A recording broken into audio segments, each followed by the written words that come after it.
requirement for it to be formed as a legal bank with full status of operation. When we debate this matter, we should keep in mind that it is the rural dwellers, old and young, and many organizations which utilize Ithala for financial services. Honorable Chairperson, we support the efforts of the bank to litigate the matter, but also call on the National Treasury and regulatory bodies to apply legislation in the context of overall policy objectives, which have enabled the existence of an exemption.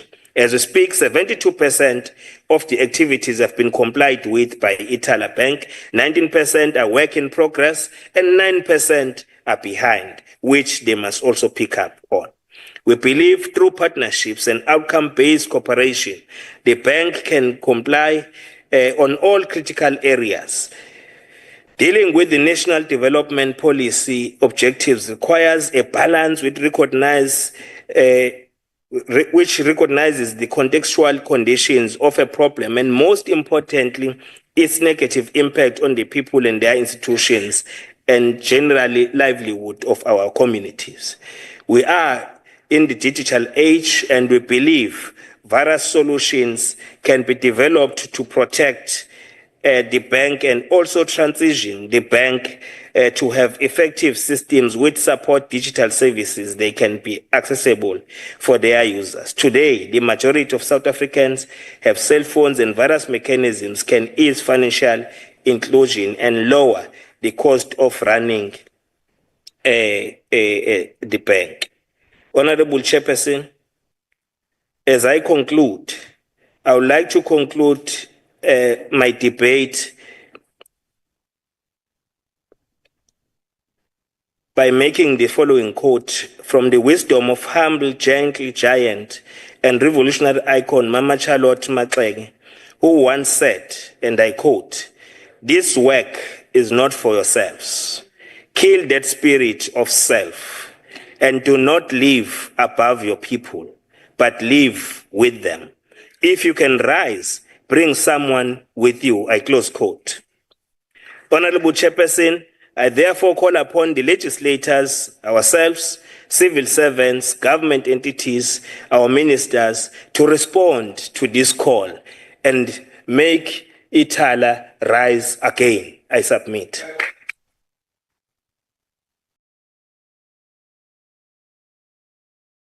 Thank you very much, Honorable Kaunda.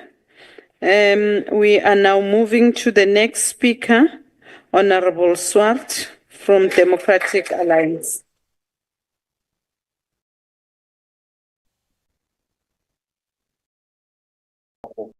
Honorable Chairperson, honorable members and fellow South Africans. Goeiemiddag, good afternoon. Molweni. Let me start by saying thank you to our friends, the NCOP Freedom Party, for bringing this very important debate to this House today. NCOP Ithala Bank is not merely a financial institution.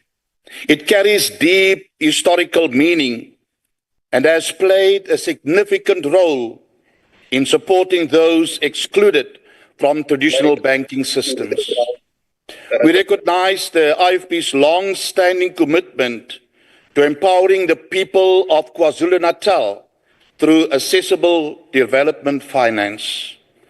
As the Democratic Alliance, we share this vision of an inclusive financial system that serves township and rural communities.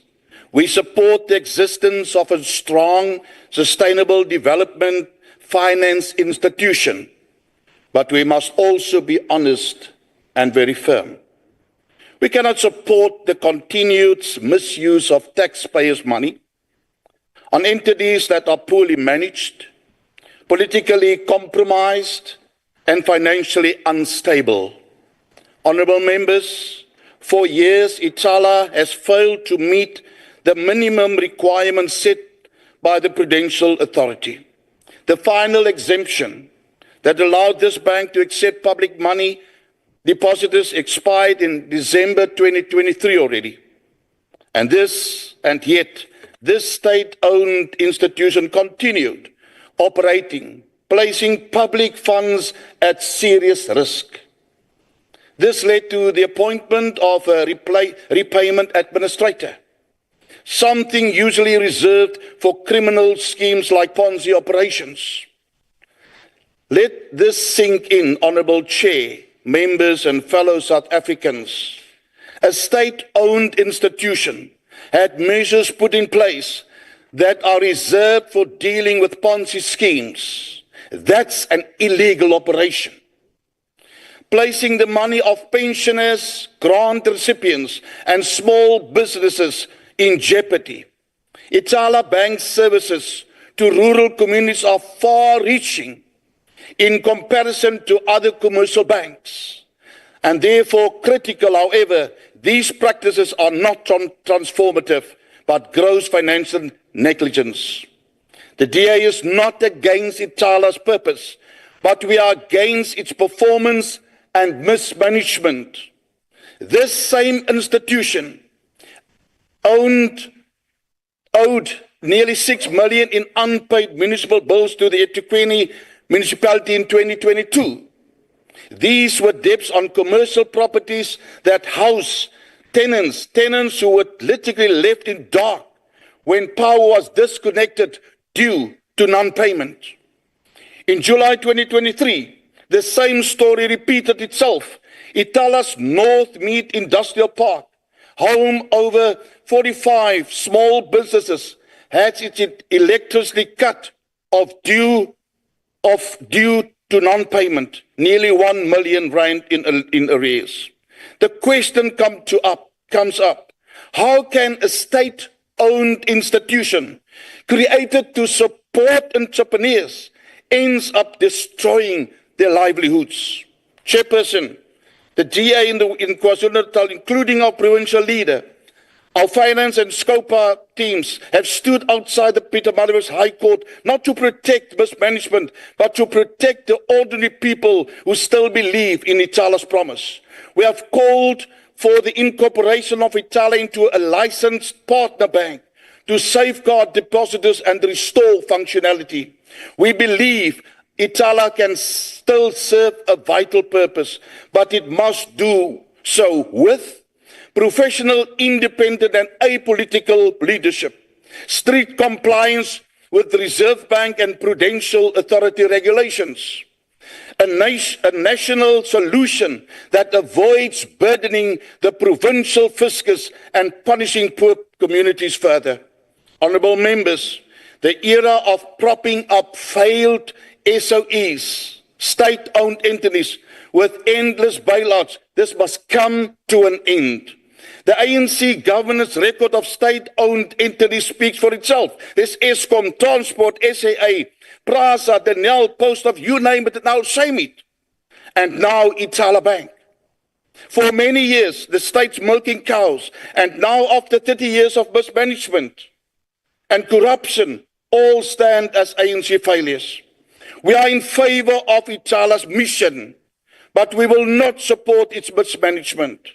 These institutions collapse not because of the mandates, but because of political interference, cadre deployment, and the refusal to enforce consequences management.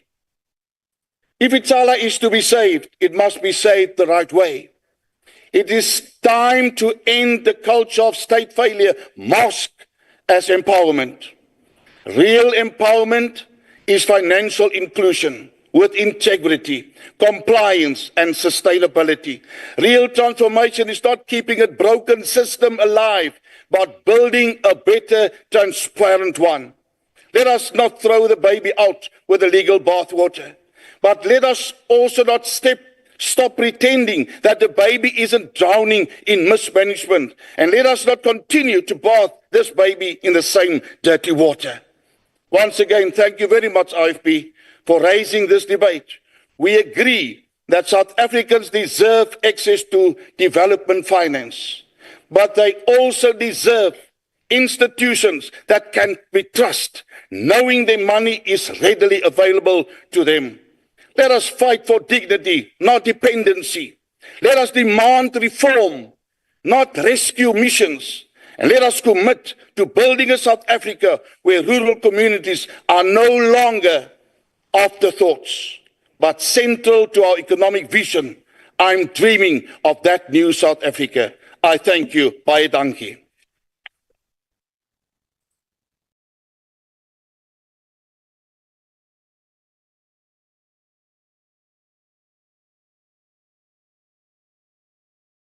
Honorable members, order. I'm now taking this opportunity and inviting Honorable Teza from Economic Freedom Front.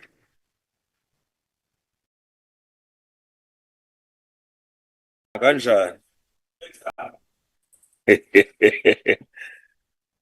Chairperson of the NCOP, honorable members, greetings to you.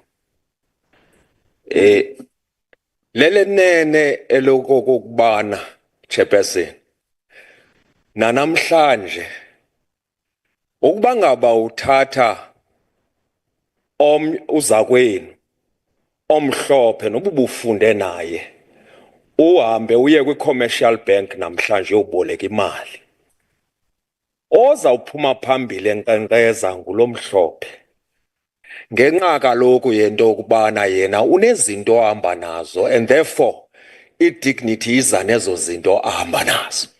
Thina ke asinanto esandleni size kanye nkosi akukho nto sinayo sijajwa ke ngalondo kweli lizwe ukusukela kwi-apartheid uzowuthi xhaxhe ngoku. Chairperson, when Ithala Bank was first established in 1958 in KwaZulu-Natal, it was established as a state-owned bank mandated to assist government in promoting economic development and for the empowerment of black people in that province. During the time and the difficult time, Chairperson, when the apartheid government marginalized them. Ithala Bank was throughout the years also intended to be an example of how capable black people can be at running a fully fledged bank. As state-owned banks are an important feature of the political economy of South Africa and an important part of our economic landscape. As it has for over 30 years been a lifeline for development finance, providing banking, insurance, and other essential services to the rural communities of KwaZulu-Natal and small businesses across the province. With this work extending to areas where commercial banks refused to operate, including stokvels, school feeding cooperatives, and enterprises in underserved towns. Which is why, as the EFF, have in the past stood in many platforms and championed the importance of state-owned banks. And we in the past also introduced the EFF Amendment Bill, which sought to, amongst other things, create an environment where the state can own banks as per the Banks Act. In practice, this will mean that the institutions existing through the temporary permission of the Minister of Finance as banks will be granted full licenses. These include the Post Bank owned by the South African Post Bank and Ithala Bank itself.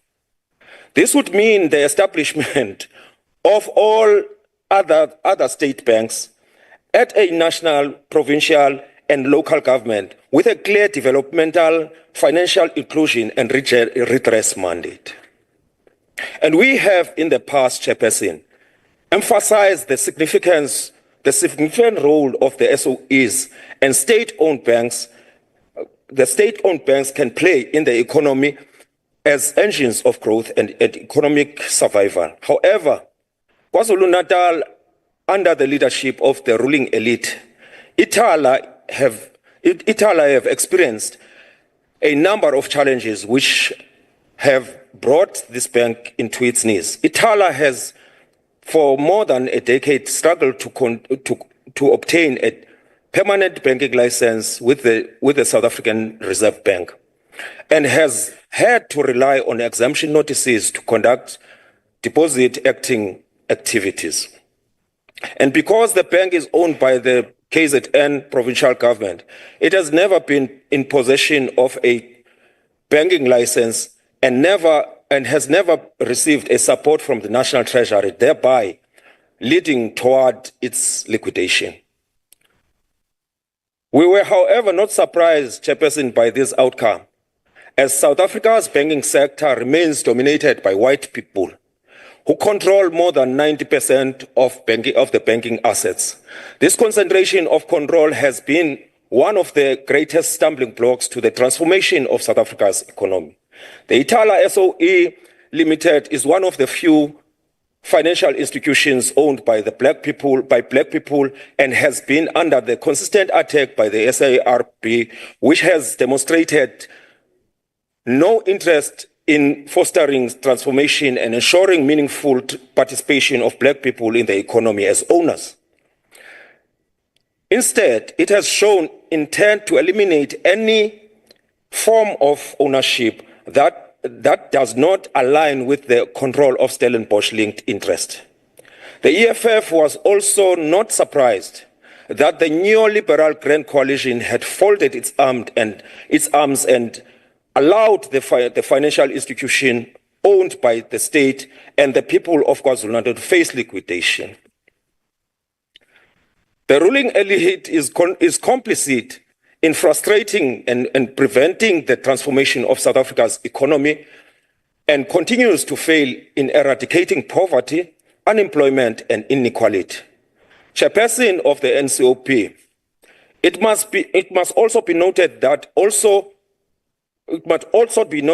most of the challenges faced by this bank are as a result of leadership failures, as there has been no consequences management with failure to address challenges. Challenges faced by this bank deepened throughout the years without a practical and implementable plan to rescue it.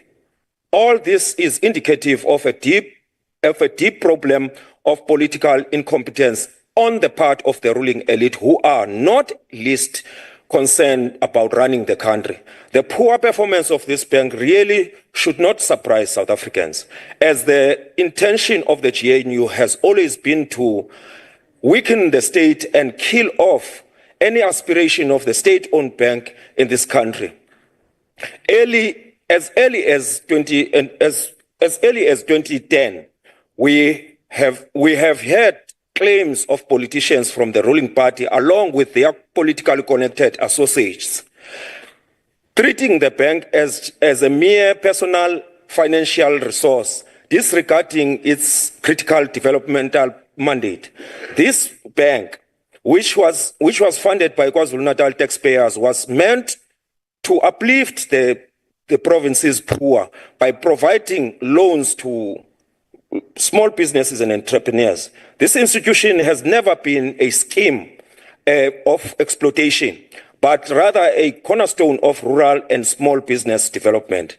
Chairperson, the EFF is however extremely concerned about the impact of closure of Ithala SOC Limited will have on the elderly and the working class in rural areas who relied on the bank to access the pension and wages.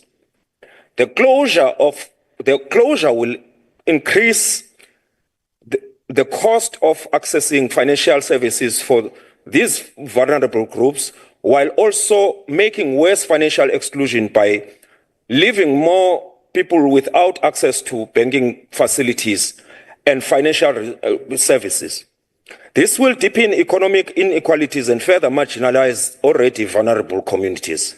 As the EFF would therefore reject the action of the SARP, the National Treasury, and the ANC-led government, we also demand immediate intervention to protect Ithala Bank and call for the SARP to fulfill its legislative duty to transform South Africa's financial sector to serve the interest of the majority, not just a privileged few. As a long-term solution to the challenges facing South Africa's financial sector lies in establishment of state-owned banks with a clear mandate to drive the transformation of South Africa's economy. These banks must prioritize the allocation of capital toward investments in productive sectors that create jobs, stimulate industrialization, and promote inclusive economic growth. Additionally, state-owned banks should also address the socio-economic challenges confronting South Africa, including financial exclusion, poverty, and inequality, by ensuring access to affordable financial services for marginalized communities. By operating with the developmental agenda, state-owned banks can play a pivotal role in building an equitable and resilient economy that serves the interest of the majority.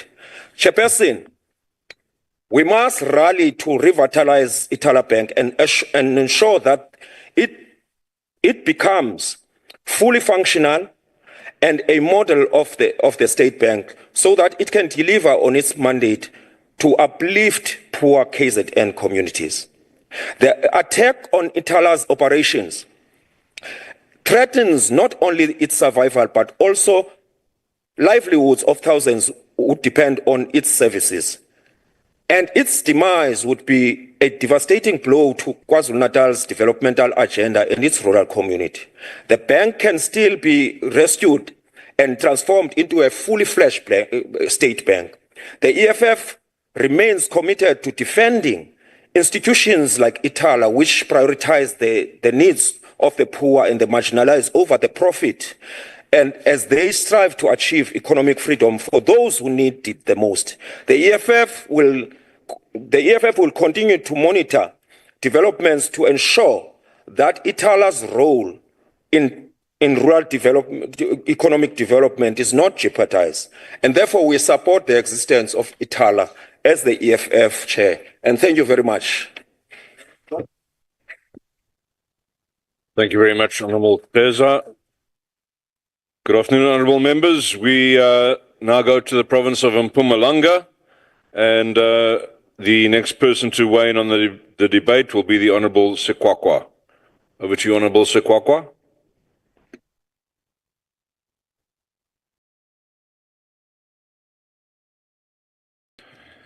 Honourable member, are you online?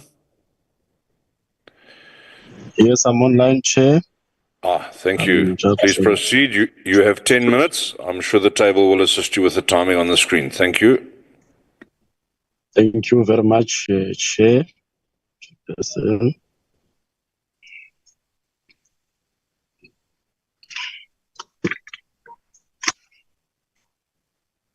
You may proceed, Honourable Member. Honourable Chair.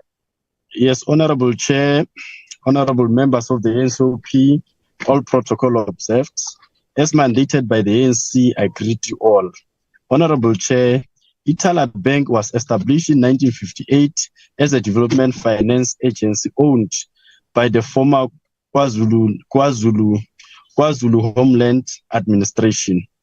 The late IFP founder and the Homeland Chief Minister, Prince Mangosuthu Buthelezi, is credited with founding the bank to assist the poor who were unable to access capital. Indeed, this was a good gesture coming from one of the best leaders.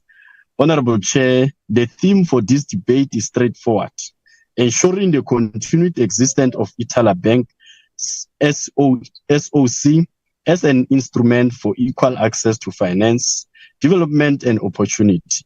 The main objectives of establishing Ithala Bank by the KwaZulu-Natal government was to give financial freedom to unbanked communities, financially empower small businesses, and providing banking services to the rural and underserved areas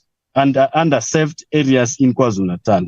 We have noted with concern that South African Reserve Bank's Prudential Authority has applied to KwaZulu-Natal Division of the High Court in Pietermaritzburg for the provisional liquidation of Development Finance Agency Ithala SOC after a repayment administrator established that it is a technically and legally insolvent.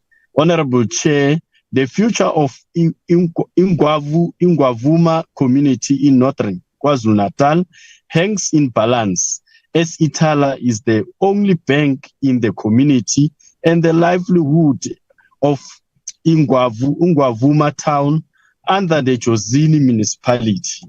Honorable Chair, it is heartbreaking that money for Stokvels, funerals, clubs, and cooperative is now trapped in the bank, with depositors of those funds unable to access them. The customers should at least have been informed that they must move their money to other banks. The area now faces economic uncertainty. We call upon our government to work together with the relevant stakeholders and assist our frustrated communities as they feel like they have been robbed of their hard-earned money. Honorable Chair, the ANC is worrisome that by liquidating the bank, we might see the repeat of the VPS saga, which saw a lot of people, especially the elderly, losing their savings. If it has been proven that there has been financial mismanagement, the ANC calls for the full might of the law to prosecute and jail all those prosecutors. We call upon the Reserve Bank, National and Provincial Treasury, and other relevant stakeholders to come up with a turnaround strategy to salvage the bank. The bank was established to act as the government agent for performing and development. Ithala was the only bank in the community, and without it, the town might die. Most of the people depend on the bank for the payment of their social grants. Honorable Chair, the taxi industry in the province of KwaZulu-Natal is huge. If amongst the strategies to save the bank, we might need to strengthen the relationship between the industry and Ithala Bank for financial assistance. The decision to close the bank is going to push people and businesses out of the area. Our people will have to travel to Jozini to access a bank, which means the shops in Ingwavuma will go out of businesses soon. Honorable Chair, the ANC would like to echo the call by His Majesty King Mangosuthu Buthelezi that the bank must be saved for the benefits of the poor communities facing abject poverty. We further call on government to appoint a dedicated team of financial experts with proven track records and not tainted to administer the affairs of Ithala Bank. I thank you, Honorable Chair. Thank you very much indeed, Honorable Sekwakwa. Honorable members, we return to the House, and the turn now falls to the Honorable Majola from mpofu-walsh Party. Honorable Majola.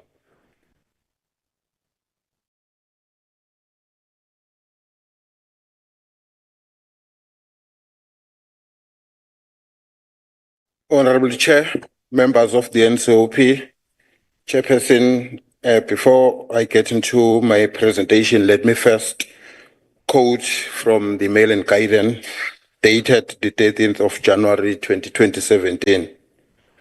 ABSA may have to pay back apartheid era bailout billions. Chairperson, today I rise on behalf of mpofu-walsh to address the matter that fundamentally impact economic justice in South Africa. The alarming prospect of Ithala Bank closure. This institution serves as a crucial lifeline for countless marginalized South Africans, in particular those who live in the remote and underdeveloped regions of KwaZulu-Natal. Chairperson, the decision to close Ithala Bank transcend mere regulation issues. It poses a grave threat to economic inclusion, and it makes the inequality worse in South Africa. Ithala Bank was not intended to irritate the conventional commercial bank. Rather, it was established as a developmental financial institution designed to cater for those often overlooked by the mainstream banking, mainly the rural poor, the small businesses in the township struggling to gain transaction, the elder pensioners reside in the most isolated areas, and inspiring the Black entrepreneurs who possess the dreams, yet they lack the capital to pursue them. For the decade, Ithala has stepped into a critical void that no private financial institution has dared to fill. From offering the home loans in the dust, little-known towns to providing essential funding to the unbanked, Ithala worked tirelessly to forge a financial bridge between the society marginalized and the broader economy.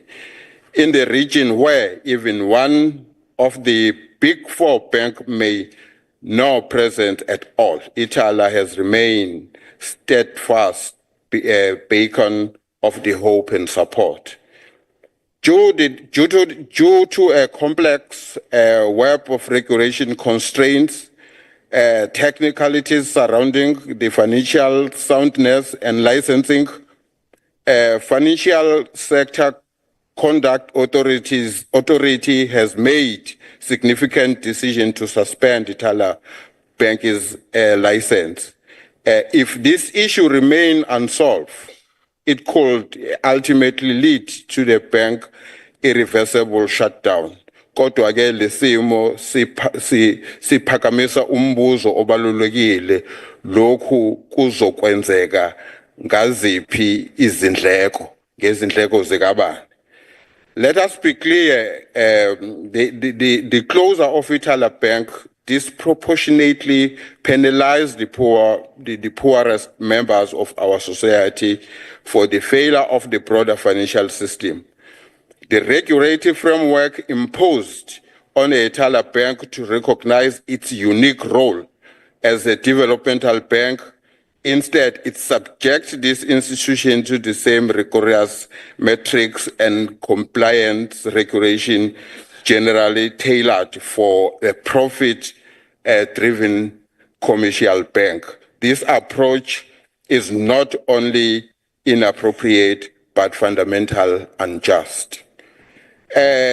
Kubalekile ukuthi ngigcizelele ukuthi ukuhluleka kweThala Bank ukuthola uxhaso olungango 2.5 billion kuhulumeni wesifundazwe swaKwaZulu Natal kuzoba nomthelela omubi kumalunga emiphakathi ekakhulukazi asemaphandleni angakwazi ukufinyelela ezindaweni zasemadolobheni.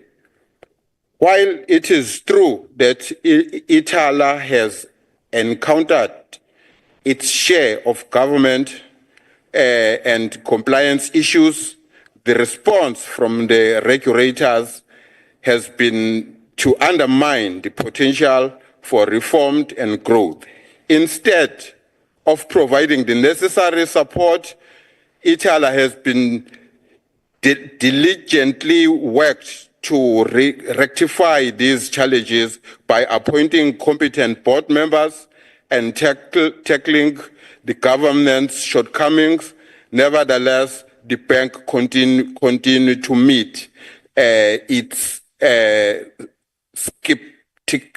skepticism rather than encouragement.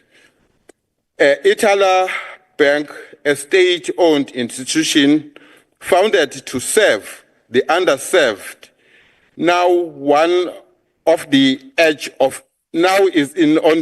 of the collapse. And while regulatory authorities are in the spotlight, we must not ignore the silent but significant role that the government politicians have played in the failing of Ithala and the community it was built to serve. In 2017, Ithala Bank applied for a full banking license. The application was denied, not because its mission was flawed, but because it could not secure the 2.5 billion guarantee from KwaZulu-Natal provincial government. This guarantee was essential to meet the financial soundness requirement. It was not a bailout. It was an investment in economic justice. Yet no party in power move decisively to make this happen. This, honorable members, was the first nail to the coffin. Secondly, there was no clear or enabling legal framework for Ithala Bank to operate sustainably as a state-owned bank. For over 2 decades, Ithala functioned under short-term exemption without permanent recognition in the regulatory system. Parliament failed to act. Cabinet failed to act. The result, the public bank to play rules designed for a profit-driven private institution while carrying the burden of developmental mandate. That, where was the support for the governance and compliance, when the Prudential Authority raised concern about Ithala's board compositions and internal risk structures, they should have been political agents to intervene, guide and correct, but instead silence. No action plan, no material task team, no fast-track reform. And yet, when the FSCA suspended Ithala license in July 2024, everybody acted surprised. That is true. This crisis was in the making. Some parties have come here and made grandstanding in defense of Ithala. They speak of a transformation, of claiming the economy, of resistance, private sector, of private sector domination, but when it was the time to act, a single coordinated proposal was brought to the table to fix the legal gap, to unlock the funding and build the coalition to protect Ithala Bank. Thank you, Honourable Majola. Your time has expired, as you see. Thank you. Thank you. Thank you, honourable members. We now hand the opportunity to Honourable van den Berg to take the debate forward. Honourable van den Berg.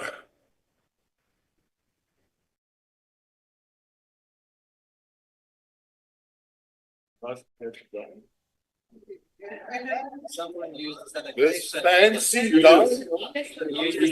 Go. That is the transfer allocation.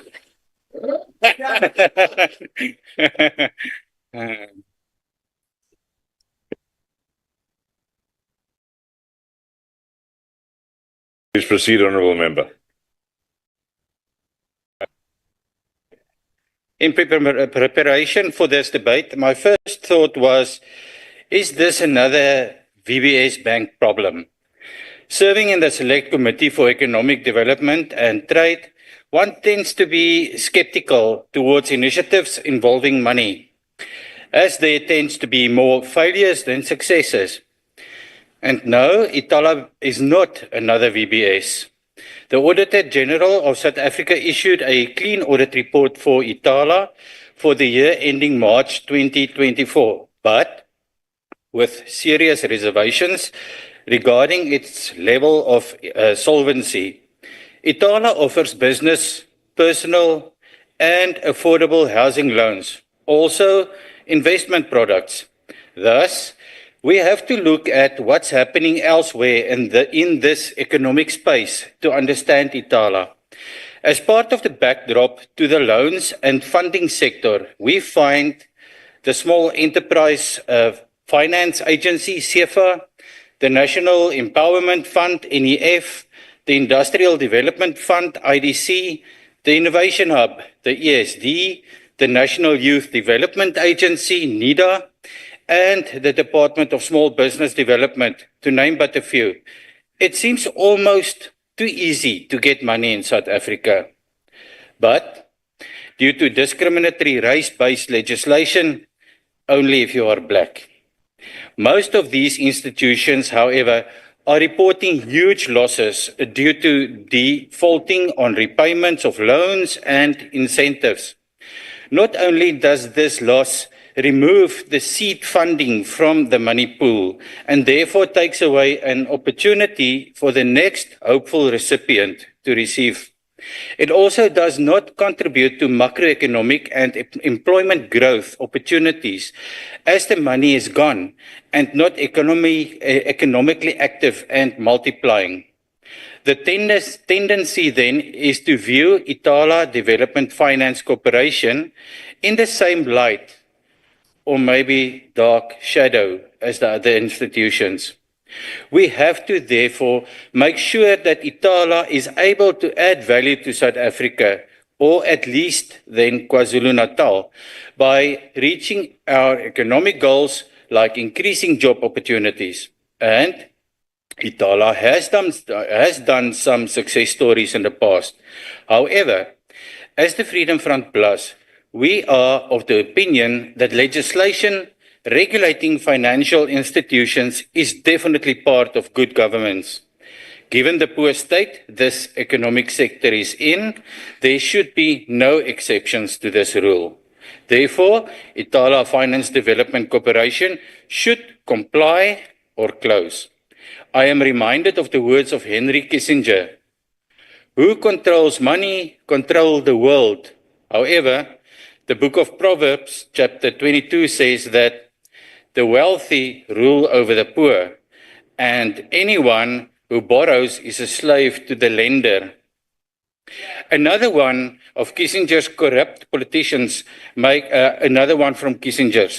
corrupt politicians make the other 10% look bad. At the NCOP, let us be the good 10%. I thank you. Thank you, Honourable van der Berg. Indeed. Honourable members, we now go back to KwaZulu-Natal, where the MEC for Economic Development, Tourism and Environmental Affairs, Honourable Zondi, will take the debate forward. Honourable Zondi.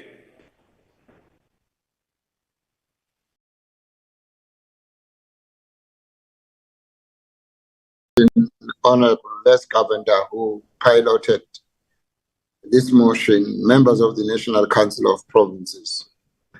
I welcome the opportunity to contribute to this timely and crucial debate on ensuring the continued existence of Ithala SOC Limited, not only as a financial institution, but as an instrument of transformation, empowerment, and inclusive development.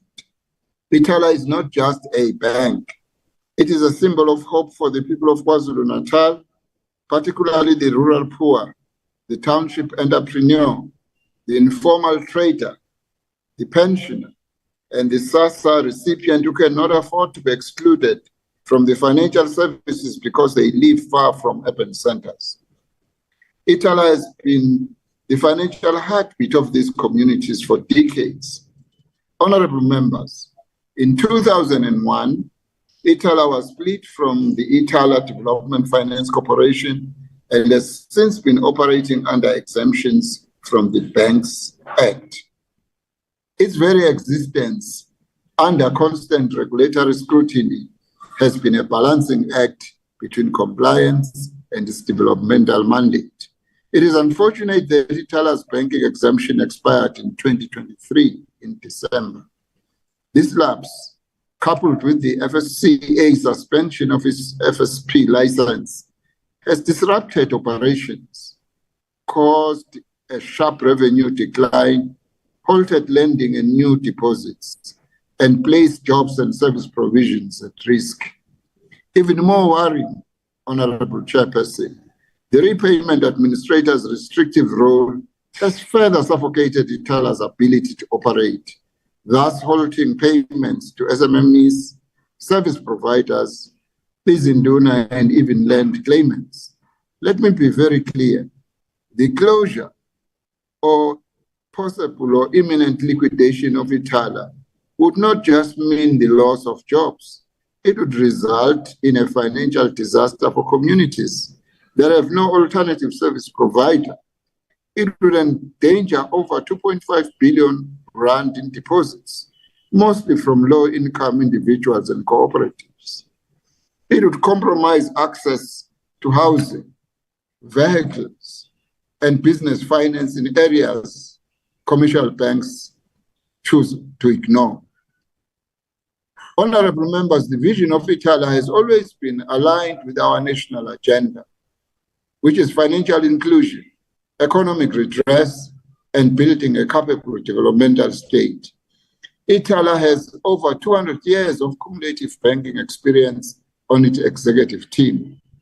It has recorded over 11 million rand in commission revenue from its insurance products in the last 3 years and holds a diversified loan book, 99% of which is secured.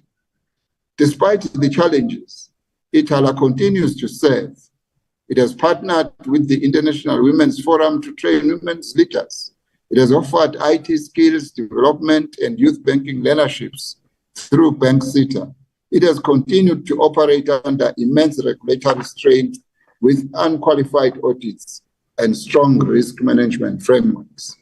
Honorable members, this is not a poorly run institution. This is an institution caught in a regulatory gap, a gap that Parliament can help close. The Financial Matters Amendment Act of 2019, as it stands, excludes provincial entities from being licensed banks. Yet, Parliament's own records show there was an intention to allow Ithala to continue operating under exemptions pending further deliberations. What is therefore needed now is not only regulatory certainty, but legislative intervention. We are therefore calling for the following. 1, a reconsideration of the provincial authorities and the FSCA's positions, particularly on exemption renewals and FSP licensing. 2, an urgent amendment to the Banks Act and Financial Matters Amendment Act in order to allow provincial state-owned entities such as Ithala to operate legally and sustainably. 3, that Parliament should summon the repayment administrator and the Prudential Authority to explain actions that have crippled Ithala's operations and led to prejudice against depositors and service providers. 4, support for alternative models such as strategic alliances or mutual bank conversions that preserve Ithala's developmental mandate while meeting regulatory standards. Chairperson, if we are truly committed to transforming the financial sector, to empowering our people, and to dismantling the geographic and racial inequalities of access to finance, then we must defend and preserve institutions like Ithala. Let us not allow a regulatory technicality to undo the transformative work of decades. Let us instead work together to ensure that Ithala continues to stand as a pillar of development, equality, and opportunity in KwaZulu-Natal and beyond. I thank you, Honorable Chairperson. Thank you very much indeed, Honourable Zondi. It's always nice when our guests use the correct background and prepare properly. We appreciate that. Honourable members, we return to the House and invite the Honourable Lekhwase to the podium to deliver her inputs into the debate. Honourable Lekhwase.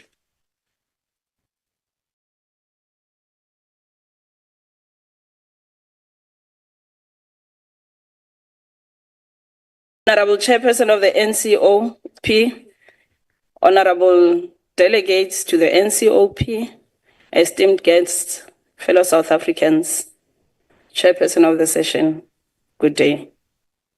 I stand before you to address a critical issue that goes beyond economics. It speaks to the heart of our fight for equality and social justice in an era where access to finance remains a barrier for many South Africans. I'm here to advocate for the continued existence of Ithala Bank SOC, a vital institution in our landscape that champions economic empowerment, fosters development, and uplifts communities. Ever since the establishment of Ithala Development Finance Corporation, the financial institution has been a key driver of economic growth and empowerment in the KZN, KwaZulu-Natal. As a financial institution, it has been at the forefront of supporting small, medium, and micro enterprises, extending financial services to previously underserved populations, and enhancing infrastructure development in rural areas. The Ithala Development Finance Corporation has partnered with a private sector in order to develop and improve conditions of access to capital for the previously disadvantaged individuals in KZN. Currently, Ithala Bank serves over 61,000 South African social security agencies, well known as SASSA social grant beneficiaries, and the suspension will prevent new beneficiaries from using the bank to access their grants. Honorable Chairperson, Ithala Bank was established with a clear mandate to provide financial services to those who have historically been marginalized and underserved by conventional banking. As we reflect on our legacy and the aspirations of our people, we must ask ourselves, what does economic freedom mean if it is not accompanied by equal access to financial resources? Nobel laureate Joseph stated, and I quote, "Financial markets are supposed to be different from other markets. They are supposed to be a vehicle for the efficient allocation of resources," close quote. However, the reality for many South Africans tells a different story. For countless individuals and small businesses, traditional banking remains inaccessible due to high barriers. Ithala Bank addresses this gap, positioning itself as a beacon of hope and opportunity to many. Honorable members, through a wide range of tailored financial products, Ithala Bank empowers individuals, small businesses, and communities. Small businesses are the backbone of our economy, and it requires support to thrive. As our beloved struggle icon Nelson Mandela once said, "It seems impossible until it is done." When we enable access to finance, we dismantle the barriers that restrict personal and economic freedom, making the impossible possible for many. The Ithala Development Finance Corporation has long recognized the importance of collaborating with the other state and private institutions to amplify its impact in fostering economic growth and financial inclusion, particularly in KZN's underserved communities. These partnerships have allowed Ithala to expand financial services, improve infrastructure, support small businesses, and drive sustainable development. From farmers to entrepreneurs, Ithala Bank nurtures growth in various sectors vital to our economic landscape. Let us remember that every loan granted is not just a financial transaction. It is a lifeline that has the potential to transform lives and create jobs. The success stories emerging from this institution are a testament of its impact. Men and women who have turned their dreams into reality, contributing not only to their households, but to our nation's economy. Honorable members, another notable example of such collaboration and support is Ithala Development Finance Corporation partnership with Ngutu local municipality.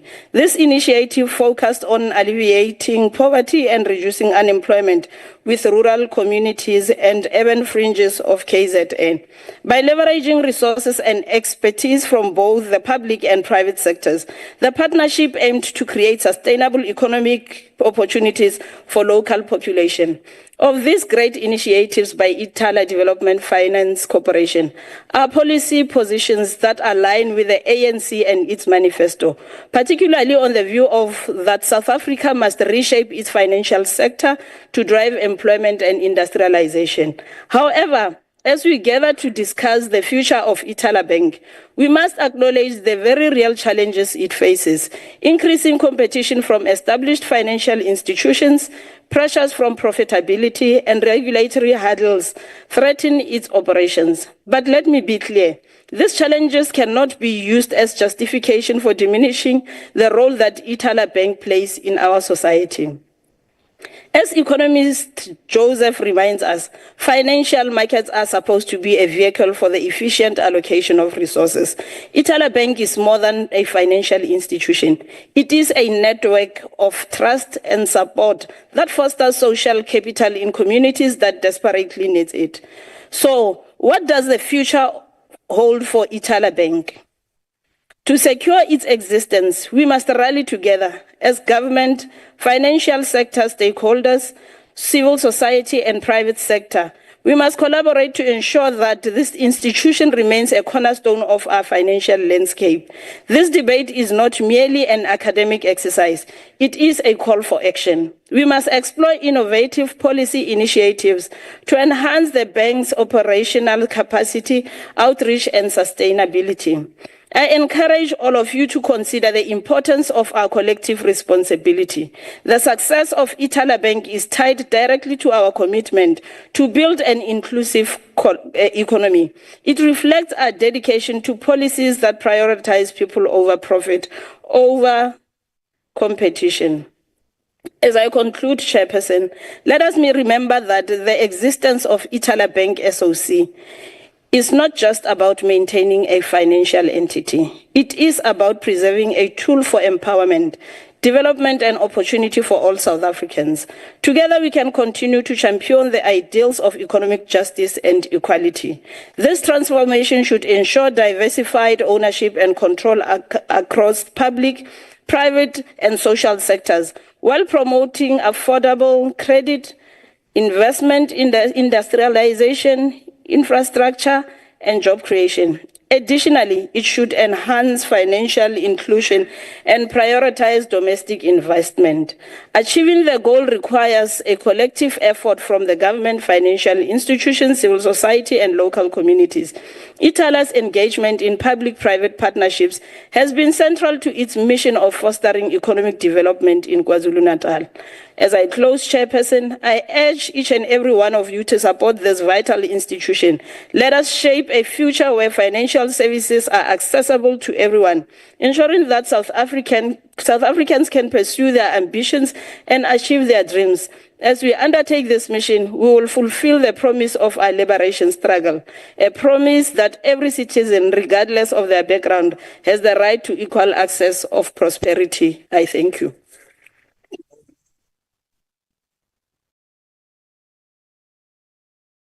Very much, Honourable Lekwasi.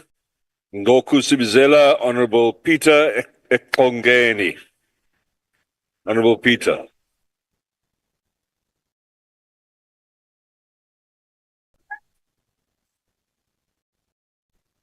Honourable Chair of the House, honourable members of this House, Indian bodies, molweni. I-UDM iphakamela ukuthi hayi. I-UDM iphakamela ukuthi no. Nanku umntwana esitsha. Ziphi na izicimamlilo. Ndiphakamela ukuma entungo ndikhonye nditsho ndithi. Zemke inkwala inkomo magwalandini. Yalala inkomo isengwa. Ziphi na inkqubo buchopho zokuhlangula. Nanko umntwana esimka nomlambo abantu bejongile. I-UDM ime ngawo omane isitsho isithi nakanye mawethu. Asinakubukela usana lusimka nomlambo sijongile. I-UDM ihlaba ikhwelo kuwe rhulumente isithi hlangula, hlangula. Baphina o-African Bank ababelawulwa ngo-NAFCOC. Baphina o-VBS namhlanje.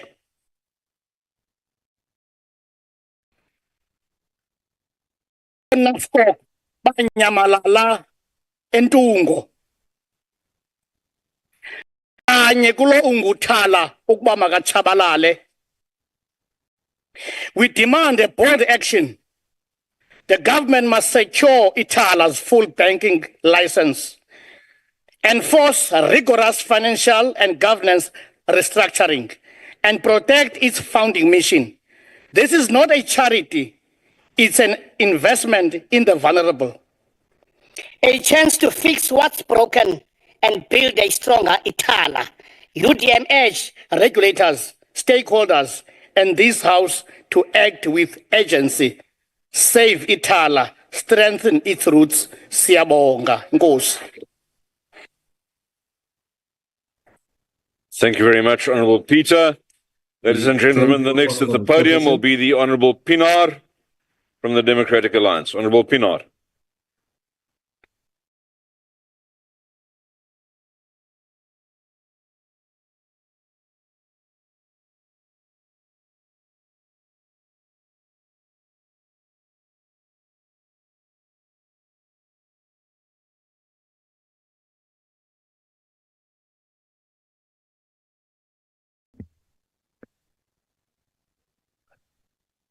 Honourable Chairperson, Members of Parliament, the NCOP, and my fellow South Africans, Goeiemorgen, Tobela, good day. Colleagues, I'm encouraged about the debate thus far, Honourable Chairperson, especially after the Honourable Governor gave a real impact-hitting opening. Unfortunately, there are some hard-hitting truths that must be said aloud, but I believe in the course of this debate, we will find each other to find solutions. I think I can also say for the speakers till thus far that we all agree that Ithala deserves to be saved. The topic before us today is ensuring the continued existence of Ithala Bank SOC as an instrument for equal access to finance, development, and opportunity. But let us be honest, the bias, however, is clear in the proposed topic. The question assumes that Ithala must continue to exist in its current form, without considering that it is in the best interests of the people of KwaZulu-Natal. The reality is, Ithala started as a laudable initiative, aimed at the expanding finance access in KwaZulu-Natal, but through mismanagement, reckless spending, and incompetence, it has become a threat to the economic freedom of thousands of hard-working South Africans. So, instead of debating how to keep Ithala afloat, we should be discussing how to protect the depositors and investors from financial ruin. Ithala, a bank in name only.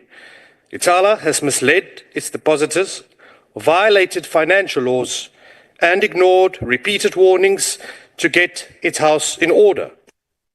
Chairperson, let us be clear. The real culprit here are not the Prudential Authority nor the Repayment Administrator. The real predators are Ithala's own management. The ones who flouted the law, rejected expert advice, ignored ultimatums, and put the deposits of ordinary South Africans at risk. Even worse, Chairperson, according to a report released by the South African Reserve Bank on the 25th of January, Ithala is not even a bank. It has been operating under an exemption notice, and now the Prudential Authority is considering its liquidation because of insolvency concerns. Now, why has this happened? Rampant overspending, severe mismanagement, and suspicious unsecured loans. Sounds familiar?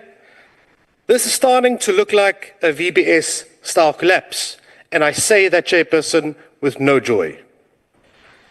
Except this time, it would be a government-sanctioned banking disaster.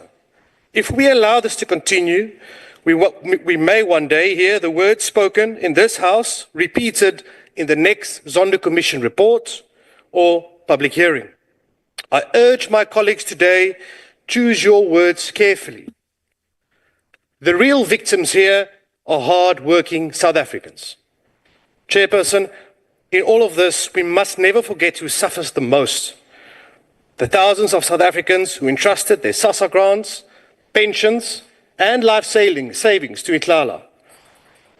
And if history has taught us anything, it is this.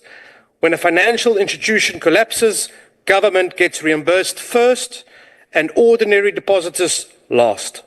The rural economy of KwaZulu-Natal will be the hardest hit. Entire communities that rely on these funds for survival will be left economically devastated. And who will celebrate this crisis? The MK party, led by the disgraced Jacob Zuma, who thrives on chaos to fuel his reckless political ambitions and is waiting in the shadows for us to make the wrong decision. Let us be clear. This is not just an economic issue. This is a moral one. We have failed to protect our people from Ithala's mismanagement, and now those who entrusted Ithala with their savings are at risk of losing everything. The way forward must be real solutions and not more empty promises. Chairperson, if this seventh administration wants to be different, we must act differently. We cannot keep repeating the same failed policies that have led us to economic decline and over 35% unemployment rate. Ithala must not become another SABC or Telkom, failing state-owned companies that drain public funds while delivering nothing in return for our people. I have said it before and I will say it again. Allow government to be government and business to be business. The private sector must be part of the solution. A viable business case must be made for Ithala, allowing one of our major banks to incorporate it into their portfolio. On every level of government, from the president to all our mayors, we have always spoken about public-private partnerships. Well, here is the opportunity to prove we mean it. Standard Bank, Capitec, Absa, FNB, this is where we need you. The reason why our banking sector did not collapse during the 2028 global financial crisis is because South African banks are fiscally responsible. That is exactly what is needed. A grown-up in the room to make the hard decisions and restore financial discipline. But Chairperson, we must also ask the hard questions about accountability. How did Ithala get to this point? Who ignored the warning signs and allowed the mismanagement to continue? The time for finger-pointing and excuses is over. The well-meaning depositors must not be the victims of this story.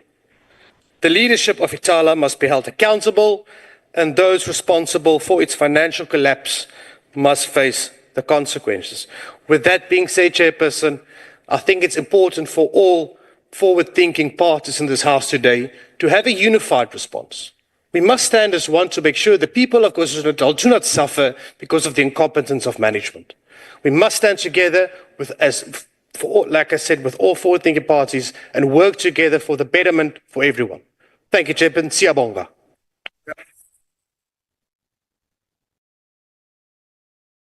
Thank you, Honorable Pinar. Thank you, Honorable Pinar, for your input. The next delegate is Honorable Marenga from Limpopo. He was on the visual platform. Honorable Marenga. Honorable Chair, am I audible? Yes, yes. Thank you, Honorable Chairperson, esteemed members of the National Council of Provinces, colleagues and fellow South Africans.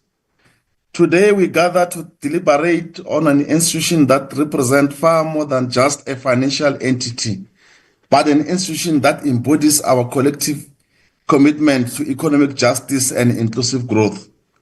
Ithala Bank is not just merely a bank, it is a lifeline for millions of South Africans who have been systematically excluded from the formal financial systems. The question before us is not whether we can afford to support Ithala, but whether we can afford not to support Ithala. The answer to this question, Honorable Chair, is very clear. Ithala must be supported, be preserved, strengthened, and be empowered to fulfill its critical mandate. To do otherwise will be a move to abandon the very same principle of financial equality and equal opportunity that undermines and underpins our democracy. Let us begin by acknowledging the stark reality of financial exclusion in South Africa despite progress made since 1994. Millions of our citizens remain unbanked, underbanked, and trapped in a cycle of poverty and marginalization. The traditional commercial banks, which are driven by profit motives, have consistently failed to serve this group of our communities that benefits from Ithala. Commercial banks have their priorities and focus in urban centers and serving the affluent clients, leaving rural areas and townships and informal settlements without any easy access to basic financial services. This is where Ithala Bank steps in, not as a charity institution, but as a strategic instrument of development. Ithala operates in places where other banks fear to trade in, providing savings accounts, microloans, transactional services to those who need them most. It is present shaped, Honorable Chair. These communities are not just a case of convenience for them, but a necessary tool for survival and upward mobility. Honorable Chair, let us consider the impact of Ithala Bank on small businesses, which are the backbone of our economic development. In townships and rural areas, entrepreneurs struggle to access credit facilities from traditional commercial banks due to stringent requirements and a lack of collaterals. Ithala microloans programs have empowered countless spaza shop owners, tailors, farmers to grow their businesses, create jobs, and contribute to local economics. For example, in KwaZulu-Natal alone, Ithala has dispersed over 500 million in small business loans in the past 5 years, sustaining thousands of livelihoods. Without Ithala, these entrepreneurs will be at the mercy of loan sharks charging them exorbitant interest rates, perpetuating a cycle of debt and despair. The bank's role in fostering entrepreneurship cannot be overstated. It is a catalyst for grassroots economic development. Moreover, Ithala plays a pivotal role in advancing financial inclusions of vulnerable groups, particularly women and youth. In rural areas, women often bear the brunt of economic exclusion, with limited access to banking facilities and credit facilities. Ithala's gender-sensitive products, such as low-fee savings accounts and women-focused loan programs, have enabled countless women to achieve financial independence. Similarly, the Bank Youth Entrepreneurship Programs Initiative have provided young people with the capital and mentorship needed to turn their ideas into viable businesses. These efforts align directly with the National Development Plan's vision of inclusive growth and the United Nations Sustainable Development Goals, which emphasizes the importance of financial inclusion in reducing inequality. The critics of Ithala argues that the bank is financially unsustainable, pointing to the legacy of debts and governance challenges. While it is true that Ithala faces operational hurdles, these are not insurmountable. Every institution, especially one serving marginalized communities, requires periodic reinvestment and reform. The solution is not to dismantle Ithala, but to revitalize it. We propose a multi-pronged approach to ensure its sustainability. Firstly, Treasury must provide a recapitalization package tied up with strict governance reforms. This includes appointing an independent board, which expedite with a particular skill in terms of development finance, conducting forensic audits to root out inefficiencies, and also implement robust digital transformation strategies. Secondly, provincial governments must collaborate with Ithala to expand its reach, leveraging in existing infrastructure such as post offices and community centers to reduce operational costs. Thirdly, partnerships with fintech companies can modernize Ithala's services, making them more accessible through mobile banking platforms. These measures will not only secure Ithala's future, but will also enhance the ability to serve the unbanked communities. The moral imperative to support Ithala cannot be ignored. Financial inclusion is not a privilege, it is a right. When a grandmother in the Eastern Cape must travel kilometers to access her pension because there is no bank nearby, that alone is a failure on the part of the states to make the systems easy for our people to benefit. When a young person in Limpopo cannot secure a small loan to start a business, primarily because he doesn't have a collateral, this again is a failure on the part of the state to create systems that can work better for development of the underprivileged people. It is tangible manifestation of our constitutional promise to uplift all South Africans, particularly those historically disadvantaged. To withdraw support for Ithala will be to betray this promise and condemn millions of our people to perpetual economic exclusion. Some may argue that privatization or merger with other state-owned entities is the answer. Let me define unequivocally about this thought. Privatization is not the solution, and privatizing Ithala will inevitably lead to exclusion of the very same people it is designed to serve. Profit-driven entities have no incentive to operate in what commercial banks consider as high risk and low reward areas. We need to look into the experiences of other countries to see how to privatize of development finance institutions as exacerbation of inequality. Similarly, merging Ithala with Postbank and other entities will dilute its unique mandate and compromise its community-based or focused approach. Ithala must remain a standalone institution with a clear developmental mission accountable to the people it serves. The economic rationale for supporting Ithala is equally compelling. Studies have shown that every rand invested in Ithala generates a multiplier effect, stimulating local economics and creating jobs. In KwaZulu-Natal again, for instance, Ithala agricultural loans have enabled small-scale farmers to increase productivity, supply local markets, and also reduce the food insecurity challenges that the province will face. These farmers in turn employ workers and purchase goods from other local suppliers, creating a multiple situation of economic development in that province. The Development Bank of South Africa has estimated that Ithala's investments yields a social return investment of 420 for every rand spent. This is not an expenditure, it is an investment in our nation's future. Honorable Chair, the choice before us is clear. We can either uphold Ithala as a beacon of hope for the unbanked, or we can consign millions of the shadows of our people into financial exclusion. The latter is not an option. Ithala Bank is not luxury, it is a necessity. It is an institution that must continue to exist, and its existence is non-negotiable. Let us act with urgency and resolve this moment demands. Let us recapitalize Ithala, reform its governance structures, equip it with tools it needs to be able to thrive. Most importantly, let us send a message to the people of South Africa that their government will not abandon them.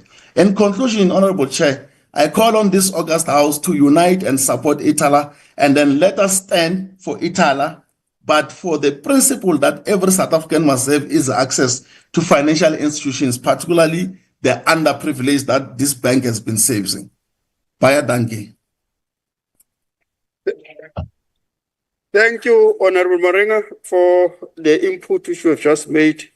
The next delegate to the podium is Honorable Farmer from Nchona Koloni.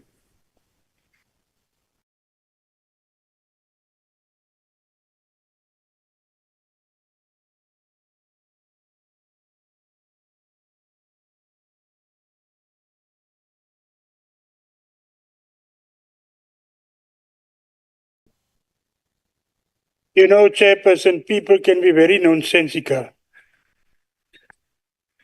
Big banks must help Ithala. Big banks who doesn't give a hoot about people. They must now help Ithala. Ish, stupid is hard work. Honorable Chairperson, honorable members, today we discuss the crisis facing Ithala Bank, a financial institution that has long served as a pillar of support for communities, especially in underserved areas. This is a matter that transcends political affiliation and calls for a unified approach, rooted in rational analysis, fairness, and a commitment to well-being of all parties involved. Ithala Bank's current predicament stems from a complex combination of factors, including regulatory non-compliance, insolvency, and operational shortcomings. While the institution's intent to provide accessible banking services was commendable, its failure to meet critical financial and legal standards has jeopardized its ability to operate sustainably. It is important to note that Ithala Bank's challenges are not unique. Many financial institutions globally face similar struggles. What matters most is how we respond to these challenges with urgency, foresight, and integrity. In addressing this crisis, we must strike a balance between holding Ithala Bank accountable for its shortcomings and supporting the communities it has served. The government's guarantee of depositors' funds is an essential step to protect vulnerable individuals and businesses. However, this guarantee alone is not enough. We must ensure transparency in the repayment process and provide depositors with the information and assistance they need. Resolution of Ithala's bank challenges should focus on the market this entity cater for. As we move forward, let us remain focused on the larger goal, fostering a financial system that serves all South Africans, while maintaining transparency, accountability, and trust. The challenges faced by Ithala Bank are an opportunity for us to strengthen our institutions and ensure that they are resilient, inclusive, and capable of meeting the needs of our diverse population. This is not just a story. It is a chance to rebuild, learn, and grow. Let us approach this matter with open minds, clear intentions, and a shared commitment to the betterment of our society. Together we can turn adversity into opportunity and create a legacy of progress that benefits generations to come. Salute. Thank you, Honorable Farmer, for your wonderful input. The next delegate to be part of this debate is Honorable Nkopane from Ukonibu-Pirim. On the visual platform, Northwest. All right, over to you, sis. Chairperson of the NCOP, chairing the session, members of the NCOP present, ladies and gentlemen, Dumela Mbagaichu. I will chair. Today we are debating an important matter of Ithala Bank, which has been in the public space due to the threats of possible liquidation. Ithala Bank was established as a development finance corporation institution in the province of KZN in 1958. The main objective of the bank is to promote economic development and empowerment to the African people in the main, who are defined by the ANC's National Democratic Revolution concept document as one of the main motive forces of our revolution. It is within this context that Ithala Bank must be saved from liquidation and be prevented from following the examples of the VBS Mutual Bank. Honorable Chair, this debate should go beyond party politics and acknowledge that the pivotal role that was played by the late Prince Mangosuthu Buthelezi in the formation of this bank. Since then, Ithala Bank has played a vital role in the economic development of marginalized communities, especially in the province of the KZN.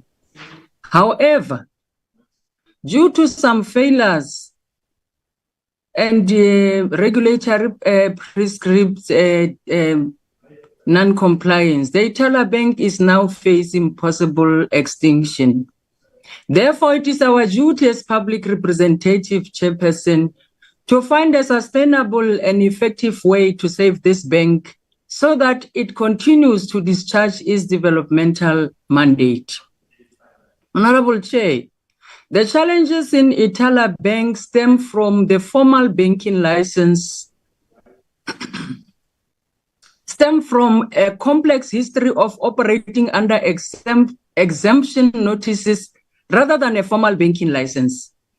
Despite numerous opportunities, the bank failed to meet the Prudential Authority's regulatory requirements by June 2023. Consequently, the authority deemed its deposit holding activities unlawful when the last exemption lapsed on the 15th of December 2023. The 2008 accumulated losses amounting to 520 million further exempt. Honorable Chair, it is unfortunate to announce to this August House that the Prudential Authority has already initiated liquidation proceedings against the Ithala Bank and without intervention. The closure of this important economic institution could become a reality that with of depositors, many from vulnerable communities risk losing access to their financial assets. Jobs will be lost, and a key driver of the provincial economic empowerment will disappear. This is not just about a single bank. It is about the economic justice and financial inclusion. Honorable Chair, while the challenges facing Ithala Bank are undeniable, but saving this institution is not beyond salvation. The bank's position is that it remains solvent with assets exceeding liabilities. Fortunately, panic withdrawals have been avoided and a way forward exists. We must act decisively to restore Ithala Bank's operation and financial credibility. Honorable Chairperson and the esteemed members, part of our way forward is saving Ithala is to note and appreciate the assertion by Minister of Finance, Honorable Godongwana, who acknowledged the following during the Financial Sector Conduct Authority Industry Conference: that a custodian of depositor, the state has secured 2 billion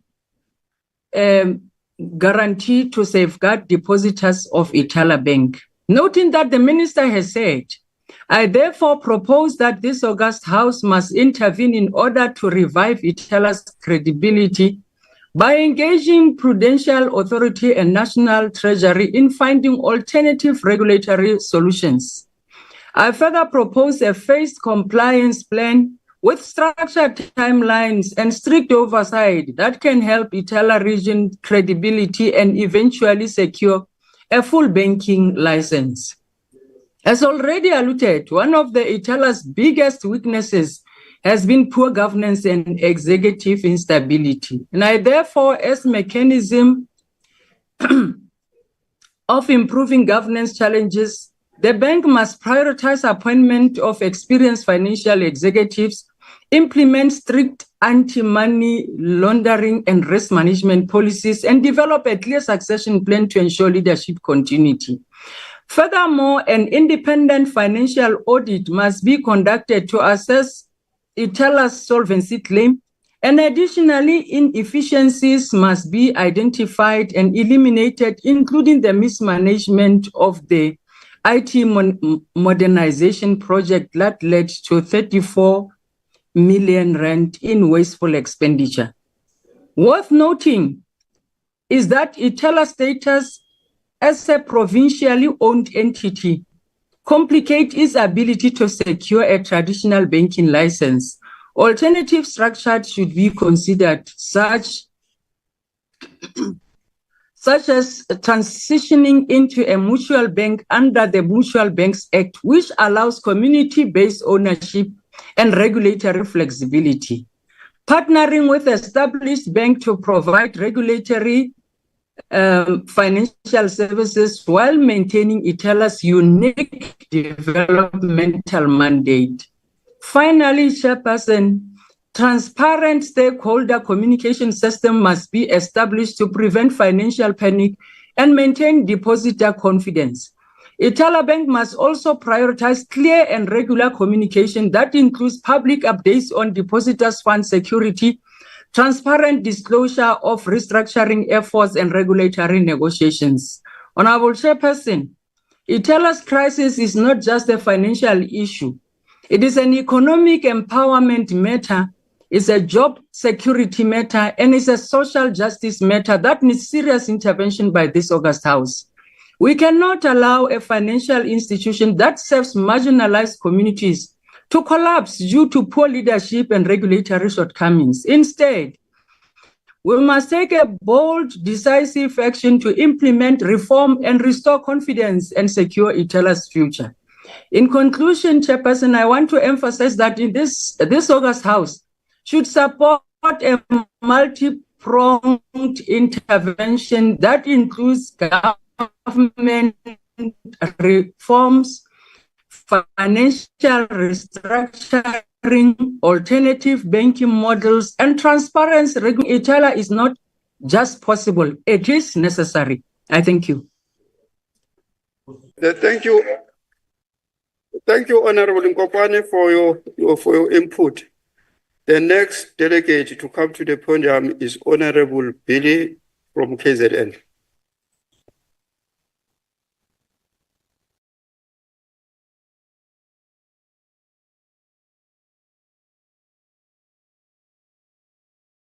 House Chair, let me maybe join my colleagues from the DA in thanking the Deputy Chair from the IFP, my good friend and colleague, for bringing this issue to this august House.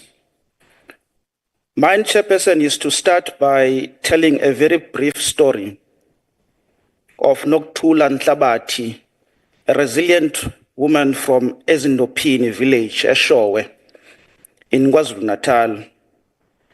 Nokuthula chairs an agricultural cooperative running a chicken and egg business alongside 3 other local women. House Chair, these hardworking women used 50,000 Rand loan from Ithala to purchase land and build a thriving business. Yet today their livelihoods hang in balance. Nokuthula recently told the Sunday World, and I quote, "We have 86,000 Rand saved in Ithala, money we cannot access. We haven't been able to conduct any business because we can't access funds from Ithala Bank or any of its ATMs. We can't pay salaries. Government is playing with our lives. Ithala is the only bank that supports poor black communities like ours. When other banks turned us away, Ithala gave us a chance. It cannot be allowed to die with our money inside. Besides, Ithala is the only bank that is truly sympathetic towards the poor and those in economic periphery. The bank is the only one which came to our rescue when others' bank refused us a loan." Honorable members, as you have all correctly pointed out here today, Ithala was founded to serve the poor, the unbanked, and the marginalized, those rejected by commercial banks. It has become a lifeline for SASSA recipients, small businesses, and rural entrepreneurs. As my good friend, my colleague, Honorable Governor said, it is a lifeline to thousands of people who rely on it to get their SASSA grants. It is correct to say that its closure would be disastrous. It will result in loan sharks, in people taking unsecured loans, as other colleagues have said. So we cannot allow it. However, colleagues, yet today we face a crisis, one that could have been avoided. The truth is this. And unlike my friend, Honorable Kaunda, who did say that we must not discuss Ithala's demise, but discuss its future, which I disagree fundamentally with. It is important that we discuss why Ithala finds itself where it is today, so that we could be able to find a way forward, having discussed all the issues that affected it. The reality, colleagues, is that the ANC government, including my good friend Honorable Kaunda, had years to secure Ithala's future. It is correct to say that National Treasury could have played a significant role in securing Ithala's future, but that did not happen. It is correct to say that, as my Honorable Sekwake said, that there must be a team that must be formed by government, but that is too late now. Colleagues, government must provide regulatory framework, but is that not too late now? Honorable Kaunda further says that there's a need to amend the Banking Act. That is correct, but is that not too late now? Government had ample time to do that. My good colleague, Honorable Governor, further says that the President has made several commitments to save entities such as Ithala. But the president has been there forever. And whatever commitments he makes now, some of us have got no faith in it. Honorable colleagues, the reality is that saying that the providential authority should settle out of court is really not an option or a solution. What we need is accountability. We have repeatedly exposed irregularities at Ithala, yet no action was taken. It's poor governance, it's mismanagement, as Honorable Swart has said, Honorable Kaunda said, and failure to meet prudential requirements. Just yesterday, His Majesty King Mrs. Zulukazwelithini Umlomonga Titimanga rightly told the ANC, "You caused Ithala's collapse. Now fix it." He said that. But simply rescuing Ithala must not mean ignoring its failures. 10% of its loans goes to its own employees. 30 seconds to 800 million, which is 37% loans, may be unrecoverable as admitted by Ithala's CFO. This requires urgent attention and strategy if we want to turn Ithala into a real credible bank for the poor.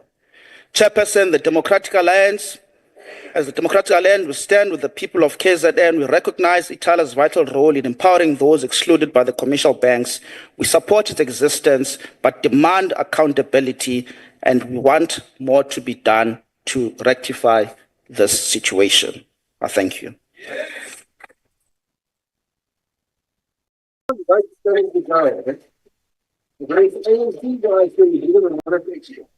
dankie. Baie dankie, meneer. The next delegate to the podium is Honorable Modise from Gauteng. Let's see if you're so fast on your finger as well when he speaks. Good timing.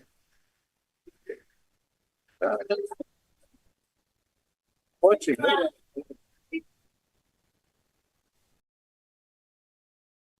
Stop him.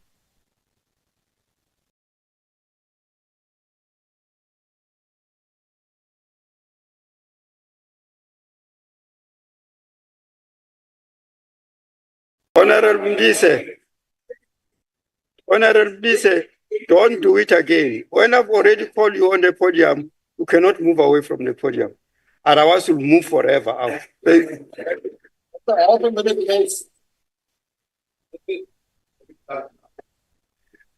Chairperson of the National Council of Provinces, Deputy Chairperson of the NCOP, House Chairperson Radebe and Ryder, MPLs on the platform, honorable members of Parliament, people of South Africa, in particular people of KwaZulu-Natal. Chairperson, I won't waste time to respond to Honorable Billy, because clearly it tells you that he's in pain on his personal views against the party line. Chairperson, we meet here today exactly 5 days after the commemoration of the events of the 21 March 1960, where the regime of terror in apartheid Pretoria maimed the people of Sharpeville like shooting range target bots. I personally want to thank Ms. Tswana Nhlapo, the CEO of Sharpeville Foundation, and Mr. Khwabane Lidimu, Executive Chairperson of the Sharpeville is Not a Massacre, and their teams for their initiatives in taking up issues of Sharpeville and its massacre. Their work has put spotlight on the actual number of people who were killed and injured, as opposed to the official number provided by Hendrik Verwoerd murderous administration. Ms. Tswana Nhlapo and Mr. Khwabane Lidimu reminds us as members of Parliament that we have the responsibility to fight for human rights. And as a reminder to this August House, the people of KwaZulu-Natal are watching and are looking for a favorable outcome from this debate today, because like me, they believe that reviving Ithala Bank is crucial for strengthening economic development in KwaZulu-Natal and ensuring financial inclusion, particularly for historically disadvantaged communities. The bank has played a key role in supporting small businesses, women entrepreneurs, and rural enterprises, making its sustainability essential for job creation and economic transformation. The financial sector, in particular, continues to be heavily dominated by minority, while the majority faces significant barriers to essential services and opportunities. This disparity perpetuates social and economic inequality impeding on nation's overall economic growth and potential. Ithala actively supports women entrepreneurs and women-led businesses in KwaZulu-Natal through several targeted initiatives aimed at fostering economic empowerment, financial inclusion, and business sustainability. These initiatives include women enterprise development programs, capacity building and skills development, and access to markets. Through these comprehensive initiatives, the bank plays a crucial role in promoting gender-inclusive economic development in KwaZulu-Natal, empowering women to thrive in various sectors and contribute meaningfully to the economic activities of KwaZulu-Natal and ultimately of South Africa. The Imbokodo Iyazenzela Women in Business program was launched in 2015. This program empowers women entrepreneurs by providing business workshop, mentoring, and funding opportunities. It has to date reached over 5,000 women across various towns and township and rural areas of KwaZulu-Natal. By actively working with private sector, real estate developers and engineers firms to change KwaZulu-Natal economic landscape, Ithala has played a significant role in advancing the construction of commercial and social infrastructure, strategic infrastructure initiatives that promote job development, economic expansion, and better service delivery, especially in historically underprivileged communities, have been made possible by this partnership. Through this partnership and internal policies, Ithala actively fosters an environment that supports and promotes women entrepreneurs and women-led business in the region. These initiatives align with the 2025 State of the Nation that are central to our efforts to end poverty and develop our economies to provide decent quality education to every young South African, and undertaken towards education and skills development that combines formal learning with job training. Ithala also plays a crucial role in supporting education and healthcare in underserved areas of KwaZulu-Natal. In response to educational disruption caused by the COVID-19 pandemic, Ithala launched the Ithala Education Platform. This online resource provided free lessons covering 7 CAPS subjects and offering support to learners during the challenging times. In collaboration with Banking Association of South Africa, Ithala implemented Star Saver project, targeting learners in township and rural high schools. These financial literacy initiatives educate students on the importance of personal wealth accumulation and the value of saving, aiming to instill prudent financial habits from a young age. As part of the corporate social investment initiatives, Ithala banks ran the Abantwana Bethu Back to School campaign, focusing on financial wellness and supporting student educational needs. In the health sector, Ithala is found by financing for healthcare facilities, supporting medical entrepreneurs, and provide health awareness and community initiatives. Through all these targeted initiatives, Ithala underscores its dedication to fostering educational advancement and addressing health challenges, thereby contributing to overall socio-economic development of KwaZulu-Natal. These programs align with the SONA 2025, which stipulates that the nation in which there is quality healthcare for all, and that our immediate focus is to strengthen the health system and increase the quality of care, which includes modernizing, improving, and maintaining current health facilities as well as building new clinics and hospitals. Chairperson, I'm sure you are aware that you are not in support of closing Ithala, because closing Ithala will mean collapse of access to finance for emerging businesses, township enterprise, rural communities, and other sectors excluded by commercial banks, primarily in KZN, as articulated by Member Taz. Instead of closing Ithala, we have to take a decision to protect this institution and allow it to transform so that it's able to play a meaningful developmental role in KwaZulu-Natal economy. Ithala major limitations lies in the current Banking Act member bill, which prevent it from obtaining a fully banking license. A clear legislative amendment, as Member Kaunda has said, to the Banking Act is needed to enable Ithala to become a fully fledged state bank. This proposal is in line, whether you like it or not, member, with ANC resolution that called for establishment of state bank. Ithala closure will leave a vacuum in KwaZulu-Natal financial ecosystem. This institution plays a vital role in circulating capital within township and rural economies. Saving and transforming Ithala is a strategic and political necessity in a broader struggle for economic justice and transformation. Honorable Mafika Mdebele, Chairperson of Economic Development and Tourism in KwaZulu-Natal Legislature says, and I quote, "If Ithala is liquidated, the regulatory authority stands to gain 300 million, but the people of KwaZulu-Natal will lose everything. While the regular authority counts profit from the technical liquidation, our people are counting losses. Entrepreneurs who can't access funding, pensioners in rural areas who relied on Ithala to collect their grants, and families who can no longer bury their loved ones with dignity. This is not just a financial decision, it's a moral one. Ithala must not be closed. It must be transformed because the mission was never to enrich regulators, but to empower the poor." Close quote. Honorable Majola, as a resident of KwaZulu-Natal, it's time that you move closer to Ithala Bank development because we did say that since the chap who is alleged to have played a role in collapsing VBS has moved to KZN, Ithala is experiencing problems. In closing, Honorable Khatib, this debate today must take a decision and a resolution that will be sent to the Minister of Finance to communicate the voice of the members of this august House representing millions of our people, particularly the downtrodden masses of our financially excluded, that Ithala must never be liquidated and it must be saved by all costs. Thank you. Thank you, Honorable Mdise. I'd like to call the Deputy Chairperson of the Council, the initiator of the debate. Over to you, sir.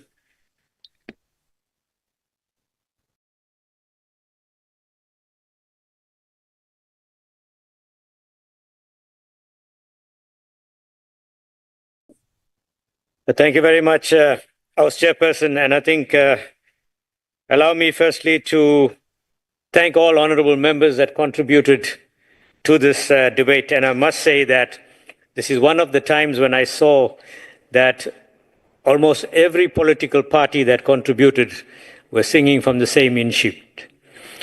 But I need to correct certain things that were said. And unfortunately, you know, when people come to debate, they don't get their facts right. You cannot compare Ithala Bank to a Ponzi scheme. I've never heard of a Ponzi scheme that created thousands of jobs, a Ponzi scheme that has survived for almost 70 years and benefited people across KwaZulu-Natal. And I want to thank Honorable Billy and Honorable Majola for the examples that they quoted of people who benefited to such great extent from the establishment of Ithala Bank. Also, Ithala Bank never received any bailouts. Look at your records and you'll find that there were no bailouts from government. Ithala Bank survived on its own funding from the people. So let us get those facts cleared up. And also, the assets of Ithala Bank exceeds its liabilities for almost 5 billion rand. So there's no collapse. It's just that, and I think we all agree that there are administrative issues that were not taken into account by the administrators of Ithala Bank. And I think the Honorable Sekoka said that the example of Ingwavuma, a town that will collapse completely if Ithala Bank closes. And we need to take that into account. Honorable Peter, thank you very much. You want to save this drowning child, and I'm sure we will do that. I think we need to also take into account what Honorable Maringa said when he said that there are hurdles, and we all admit, I think every speaker here mentioned that there are hurdles that need to be overcome and can be overcome. And I think we need to look at that. And I don't think that we can look to the commercial banks. Honorable Farmer, you are right. The commercial banks are not interested in the small people out there, the so-called small people who don't have collateral. They are looking at big business, and I think we need to take that also into account. Honorable Modi said, no, thank you very much for your for your support. I think you're absolutely clear that we cannot afford to see the bank, close down. I think, if we truly believe in building a just and equitable society, then we must fight for the IDFC's continued existence. We have the power to ensure that the IDFC does not collapse. For the interests of those people, those thousands of people out there that have money locked into the bank and are not able to access it. Now, let us put ourselves in their shoes. If we had money that we had saved for our old age, so that we may survive, how would we be feeling right now when thousands of rands of our money are there in the bank, but we cannot access it? And this is from people who rely on the bank for their survival. So, honorable colleagues, I'm saying here today, let us stand together to protect the IDFC, as it is worth saving in order to protect jobs, economic development, and rural upliftment. We should not just talk about job issues. We should not just talk about economic growth. We should not just talk about rural development and economic upliftment. We must walk the talk, and we must do what is right to protect this institution for future generations. And I want to thank every one of you for participating in this debate. Thank you, Honorable Chairperson, for allowing us to conduct this debate in this Honorable House. I thank you all.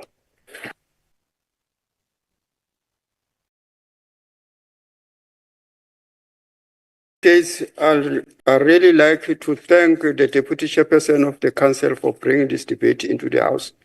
I know that it is an emotive subject, but I really liked the robust way in which you engaged with the issue. I think that we know what we must do. Cannot be prescribed to you, but we know what we must do. But honorable delegates, MECs, special delegates, SALGA representatives, thank you for participating in this debate. And then delegates, this brings us to the conclusion of this debate. The House is adjourned.